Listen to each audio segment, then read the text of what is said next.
Assalamualaikum warahmatullahi wabarakatuh. Selamat datang di pembelajaran daring untuk pertemuan kedua. Ya, apa kabar anak-anak sekalian? Bapak harap semua kabar baik dalam kondisi apapun dan tidak ada kekurangan apapun. Ya, untuk materi kita minggu ini masih lanjutan materi minggu semalam, yaitu tentang substansi hak dan kewajiban asasi manusia dalam Pancasila. Lanjutan materi kita untuk minggu ini adalah tentang kasus pelanggaran hak asasi manusia pada subbab penyebab pelanggaran hak asasi manusia. Ya, dalam kehidupan sehari-hari, kalian tentunya sering mendengar dan melihat peristiwa-peristiwa seperti pembunuhan, perampokan yang disertai pembunuhan, penyiksaan, dan sebagainya. Selain itu, mungkin saja kalian pernah melihat seorang pembantu rumah tangga yang dicaci maki oleh majikannya karena melakukan sebuah kesalahan, atau seorang siswa yang dihardik oleh teman-temannya, dan sebagainya. Semua peristiwa itu merupakan peristiwa pelanggaran hak asasi manusia. Setiap manusia pasti mempunyai hak asasi, akan tetapi hak asasi yang dimiliki oleh manusia dibatasi oleh hak asasi manusia lainnya. Dengan demikian, tidak ada seorang pun yang diperbolehkan untuk melanggar hak asasi orang lain.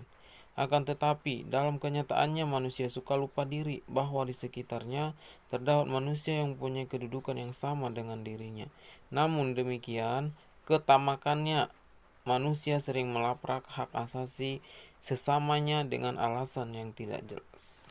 Berikut ini simak faktor-faktor penyebab pelanggaran hak asasi manusia. Ananda sekalian, simak penjelasannya ya. Kasus pelanggaran hak asasi manusia.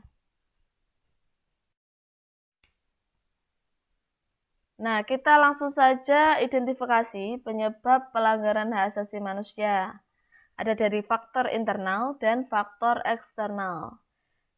Faktor internal yang pertama ada Ya, sikap dalam egois kehidupan atau sehari-hari, mementingkan diri mungkin kalian sendiri. tentunya sering Nah, mendengar ini dan contoh melihat realnya adalah misalkan dalam sebuah peristiwa-peristiwa forum seperti atau pembunuhan, musyawarah dalam perampokan, memutuskan yang disertai pemilihan penyiksaan dan ketua kelas, sebagainya. akan tetapi Selain salah itu, satu mungkin saja kalian dari pernah melihat anggota forum seorang pembantu tersebut rumah tangga yang memaksakan dicaci kehendak maki dan oleh ingin dirinya majikannya yang dipilih karena sebagai ketua melakukan sebuah kelas. kesalahan, Nah, ini jelas adalah atau pelanggaran seorang hak siswa yang asasi dihardik oleh manusia teman-temannya, terhadap dan sebagainya. anggota Semua dari peristiwa forum itu tersebut merupakan yang lain. peristiwa pelanggaran Kemudian, hak rendahnya asasi kesadaran manusia. HAM.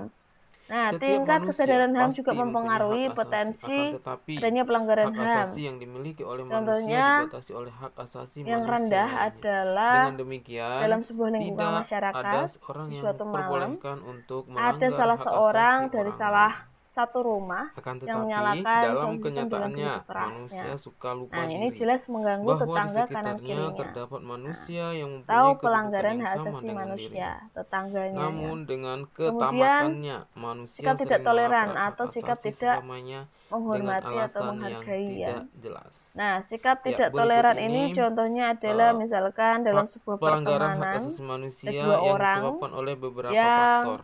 memiliki Terdapat agama dan faktor kepercayaan internal berbeda, dan tapi salah faktor satunya eksternal. tidak Anak-anak toleran atau sekalian, bahkan simak melarang penjelasan temannya berikut tersebut ini. untuk melaksanakan ibadah, atau juga malah mengajak temannya untuk beribadah ikut dengan agama dirinya. Nah, ini tidak tolerannya. Lalu ada faktor eksternal. Faktor eksternal yang pertama adalah penyalahgunaan kekuasaan, bisa korupsi, kolusi, nepotisme, dan lain sebagainya ya. Kemudian ketidaktegasan aparat penegak hukum, contohnya adalah misalkan dalam kasus pencurian, si pencuri yang tertangkap kemudian dimaafkan oleh aparat. Nah, ini merupakan salah satu ketidaktegasan yang akan mengundang adanya pencurian-pencurian lain atau kasus pelanggaran-pelanggaran HAM yang lain. Lalu penyalahgunaan teknologi. Nah, ini bisa hack ya, atau pembulian di media sosial juga bisa.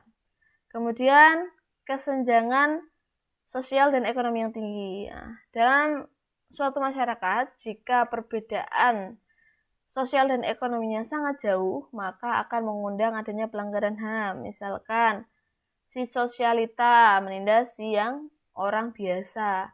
Kemudian juga si kaya menindas yang miskin. Nah, itu ya.